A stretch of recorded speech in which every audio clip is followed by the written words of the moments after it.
Welcome to Conversations with Candidates. I'm Bridget Turcotte, a reporter for the Daily Item. Our guest today is Dan Cahill, candidate for Councilor-at-large. Hi, how are you? Hello, Bridget. How are you? Thanks for being here. It's my pleasure to be here in your studio with your wonderfully plastic plants. It's real. Really? It's a real plant. Oh, well then I feel very special.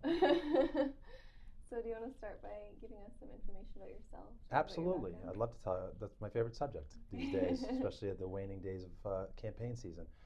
As Bridget told you, I'm Dan Cahill. I'm a Councilor-at-large. Currently, I've been a Councilor-at-large since 2008. Prior to that, I was on the Lynn School Committee for 4 wonderful years. I live in Lynn, up on Bel Air Ave, just off Western Ave. And I live there with my wife, Angela, and my 20-month-old son, William, and my 4-year-old daughter, Charlotte. And we live a very typical average life. I commute every day to work in Boston. I'm an attorney there. Orange line to blue line to orange line every day, twice a day.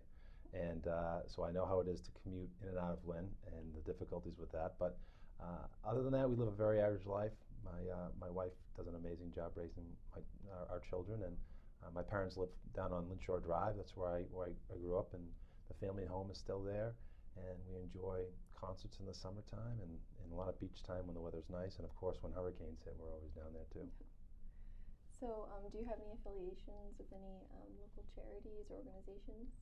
You know, after being in elected office for a while, you tend to become involved in a number of organizations. Mm-hmm. And it's not for political reasons. It's just because you see a lot of the good things happening in the city of Lynn, and you really want to be part of that.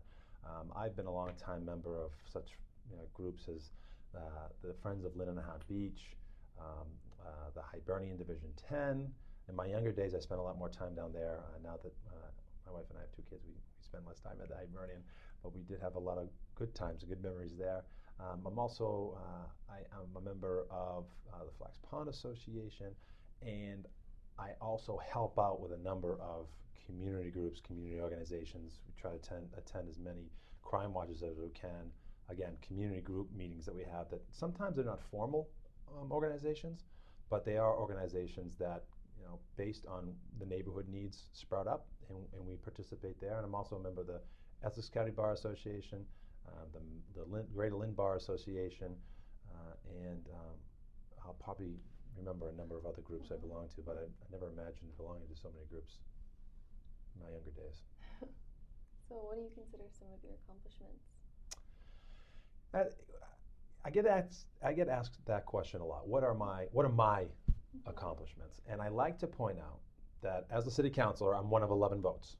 I have been the council president for the last few years, and folks ask me what does that mean, and I just say I just call balls and strikes at a meeting. So I work with 10 talented men and women that are focused on achievements throughout the city of Lynn. So I don't want to say that I have done something. What I'd like to talk about is the things that we as a collective group, and working with the mayor's office, the state delegation, and even our federal delegation, have been able to accomplish.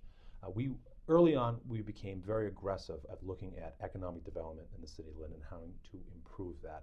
We spent countless hours, the city council and the mayor's office, spent countless hours working with our department heads to figure out exactly where the pressure points are for residents and businesses to come into the city of Lynn, and what are some of the concerns that they have about how we can make processes for residents and businesses much faster.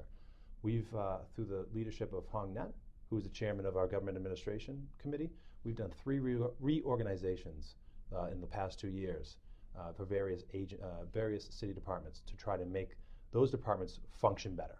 It was the assessor's office, inspectional services, and the law department. And we're geared towards providing a better service to our residents.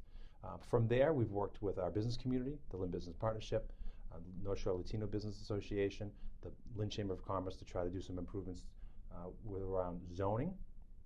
And that's really been taking up the bulk of the time of the council. We've had a zoning book that really hadn't been significantly updated since 1929. A lot of patchwork, a lot of things that didn't make sense in today's modern age, especially around things like light industrial, which I know is not a very exciting thing, zoning. But we had parcels, especially down on Boston Street, that was zoned for light industrial.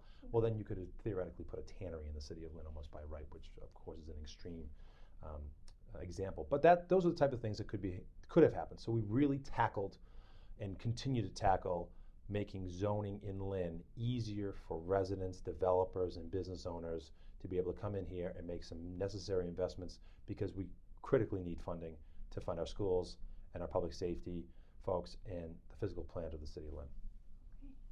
Did I use up all of my time, Bridget? No. Because we have so many questions to go. So what do you think is the biggest issue facing the city? Well, that depends on who you ask. And that's what's great about this city. You know, it's very diverse. The needs in one ward can be separate from those of another. If you just take a look at your general map, there's some parts that are extremely dense, some less dense, some that are focused around the environment, some that are focused around economic development or business opportunities, some focused on transit, transit issues.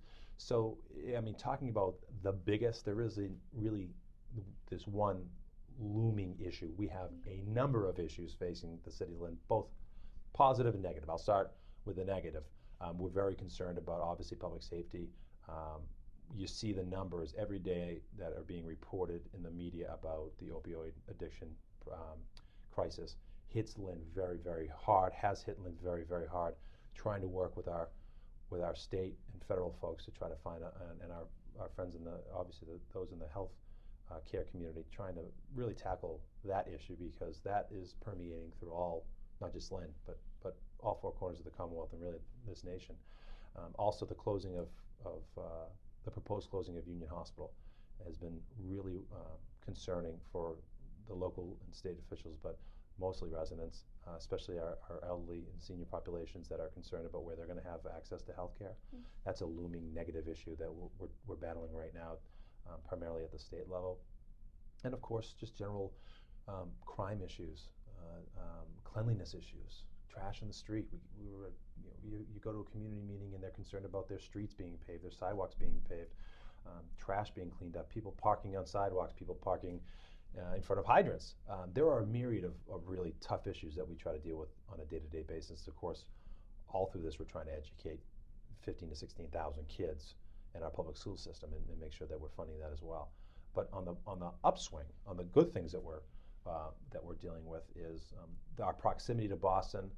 With that market, the real estate market being so hot, we're starting to see folks branch out to the other communities surrounding Boston. And Lynn, with its commuter ferry, with its commuter rail opportunities, we are finally starting to see developers coming in and starting to look at the parcels in Lynn as being kind of that next big boom for development. So on the upswing, we are starting to attract a lot of opportunities. But we're still battling with some of the issues that we've been battling for a while, but we're hopeful that with a comprehensive plan, one will take care of the other. Okay. And what would you do to address those things? Oh gosh, just continue to work with people, continue to work with experts. I certainly, by no means, am an expert in many things. I know an inch deep of a mile wide worth of issues. So it is so important to be honest and say, I don't know all the answers, but I will find the person who does. And whether it's public education, public safety, economic development, it's about finding the right people to go to and talk to and say, how can we make this better? So we reach out, like I talked to a number of organizations and groups. We've received some really positive feedback from the state. Kudos to Secretary Jay Ash for really putting a focus on the city of Lynn. Kudos to Congressman Moulton, who has recently hired an economic development specialist in his office. And we've met, and a very young, energetic person who has some great experience and has been told by Congressman Moulton to focus on Lynn. So we're trying to get the pieces of a team together to continue to grow that team, and then we'll be able to make some smart decisions instead of either rash decisions or decisions that hurt us long term because we didn't have the data, statistics, or the know-how to back it up. Okay. And why should someone vote for you? Well, if you ask my mother, she'll give you a different answer than what I'm going to tell you. But with me, what you see is what you get. I try to work as hard as I can for the folks of the city of Lynn and my family and my friends. They'll attest to that. I think through my work in the city council and the school committee, you would attest to that as well. I try to be as honest as I possibly can. And I think that's something that that is getting a little bit lost in politics. Not just telling folks what they want to hear, but telling them what is happening and what is truly happening and how you're truly going to address it. I'm not going to sit here and tell you that I'm going to solve every problem in the world and I will increase all the services and reduce all the taxes and make sure that it rains on only certain days to water your lawn.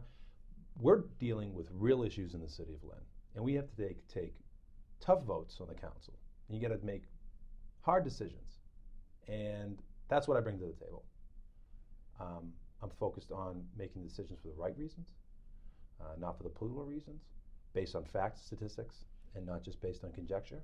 Mm-hmm. And that's what you get with me. You get a hard worker who's out there for the residents and our hardworking employees of the city and also our business owners. So that's what you get with me, and I think I've done a good job, and I look forward to 2 more years because we have a lot in the pipeline going forward, and we have had some initiatives that are just getting going, and we have a team that's working together, so I want to be part of that.